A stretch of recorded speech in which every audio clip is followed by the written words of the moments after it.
Hello friends, welcome back to my channel.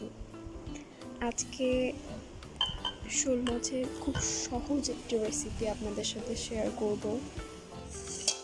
আশা করি রোজার সময় আপনাদের এই চটজলদি রান্নাটা কাজে লাগবে। তো প্রথমে শোল মাছগুলা এমন সাইজ করে কেটে নিয়েছি।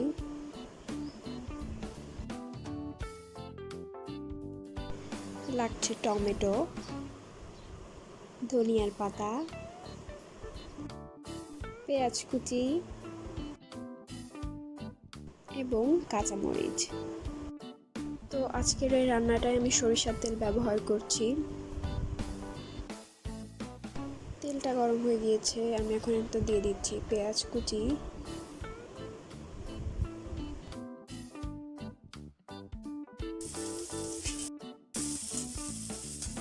এবার দিয়ে দিচ্ছি কাঁচামরিচ,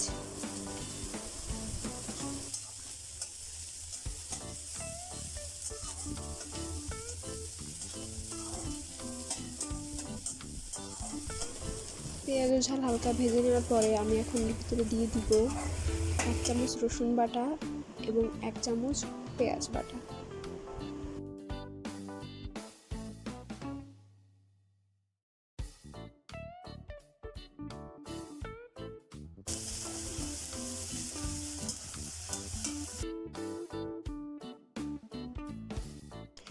এবার দিয়ে দিব 1 চামচ আদা বাটা এবং 1 চামচ জিরা বাটা।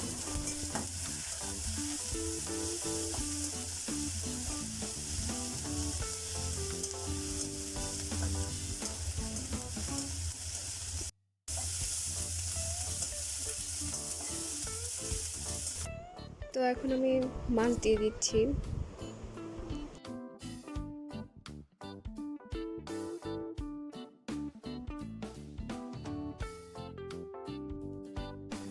এক চামচ ধনিয়ার গুঁড়া দিয়ে দিচ্ছি এবং পরিমাণ মতন হলুদ দিয়ে দিচ্ছি, স্বাদ মতন লবণ দিয়ে দিচ্ছি।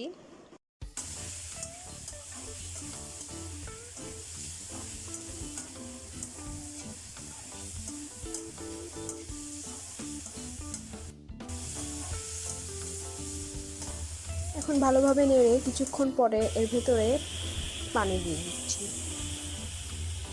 এখন এটা কিছুক্ষণ ঢেকে রাখবো।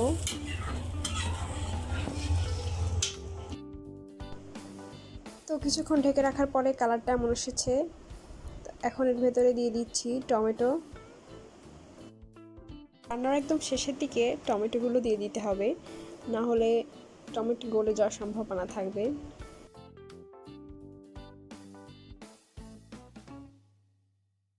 তো চুলাটা বন্ধ করার আগে আমি এখন ধনিয়ার পাতা দিয়ে দিচ্ছি।